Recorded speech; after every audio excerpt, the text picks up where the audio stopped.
গোলে মালে বাল ছেড়ো না, গোলে মালে বাল ছেড়ো না। বলছি শুনছো, কেউ একজন এসেছে বাইরে, দরজা ধাক্কাচ্ছে।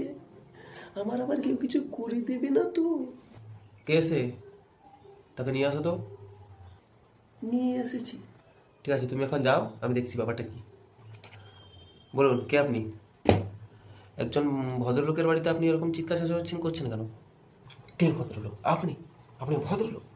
মানে অন্যের জীবন নষ্ট করে আপনি এমনি ভদ্রলোক হয়ে গেলেন? আপনার সামনে একটা সত্যি কথা বলছি, চোর চোদার আমরা। এই এই মুখ সামলে সত্যি কথা বলবেন। What happen? Explain me in details.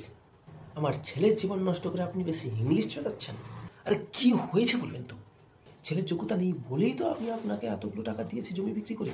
আজ আমার ছেলের চাকরিটা চলে গেল, এর দায় কার? আপনার। শুনুন, আমি বলেছিলাম যে চাকরি হয়ে যাবে, হয়েছিল তো চাকরি। এবার যদি কিছু সৎ লোক চাকরিগুলো ছাঁটাই করে দেয়, তাহলে দেশের ইকোনমিটা কোথায় গিয়ে ঠেকবে? ওরা তো ভেবে দেখেননি। আর শুনুন, আমি কোথায় পাই 5 থেকে 10%? আসলে চেন বাই চেন সব টাকা ওই সরকারের কাছেই যায়। এবার সরকারের টাকার প্রয়োজন ছিল, তাই উনি চাকরিটা দিয়েছেন টাকা নিয়ে। এবার এক সৎ জাজ যে করাপ্টেড নয়, তার টাকার প্রয়োজন ছিল না, তাই সে টাকা নেয়নি। যার ফলস্বরূপ সে সবার মোটামুটি চাকরি খেয়ে নিয়েছে।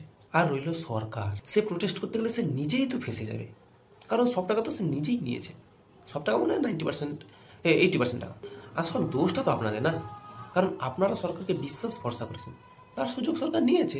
আপনারাই তো ওদের বিশ্বাস ভরসা করে ওনাকে ওই নরম গদিতে বসার জায়গা করে দিয়েছেন, তাহলে ঠকতে তো আপনাদের হবেই। দেখুন, কান্নাকাটি করে তো কোনো লাভ নেই।